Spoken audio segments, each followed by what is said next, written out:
دنیا میں کوئی بھی پیمانے پہ دیکھ لیں تو وہ لیڈرشپ کسی انسان کی نہیں تھی جو نبی صلی اللہ علیہ وسلم کی تھی۔ اس کی ٹیسٹ کیا تھا کہ جو ان کے ارد گرد تھے وہ سارے لیڈر بن گئے، جو ان کو دیکھتے دیکھتے لوگ لیڈر بن گئے۔ جو اگر آپ وہ اسلام کی تاریخ پڑھیں اور وہ جو پیریڈ ان کے بعد، جب ان کی دنیا کے جانے کے بعد پیریڈ دیکھیں،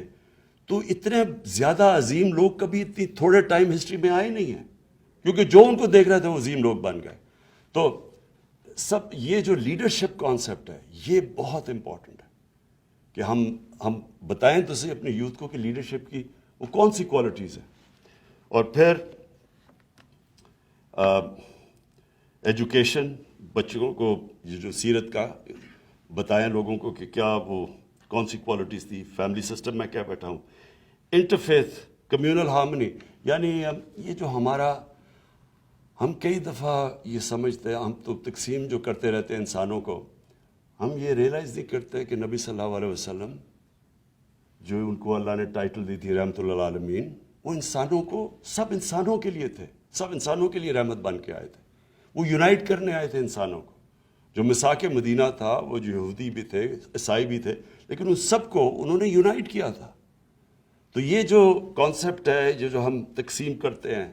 ہر وقت، اگر برے لیڈر کی سب سے بڑی نشانی یہ ہوتی ہے کہ وہ انسانوں کو تقسیم کرتا ہے، اور بڑا لیڈر وہ ہوتا ہے جو ہمارے نبی صلی اللہ علیہ وسلم انسانوں کو اکٹھا کرنا،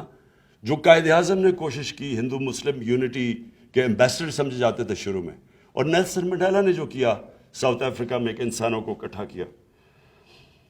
اور پھر جو اسلام کا کانسیپٹ ہے، ویسے وہ میں ابھی بھی کہوں کیونکہ میں سب سے زیادہ پیسہ اکٹھا کرتا ہوں، جتنے جو دینی لوگ ہوتے ہیں وہ اپنا فرض سمجھتے ہیں کہ اللہ کی راہ میں دینا، یہ ہمارا بہت بڑا، پاکستان کے اندر ابھی بھی دنیا میں سمجھتا ہوں کہ ہم سب سے زیادہ چیریٹی دیتے ہیں۔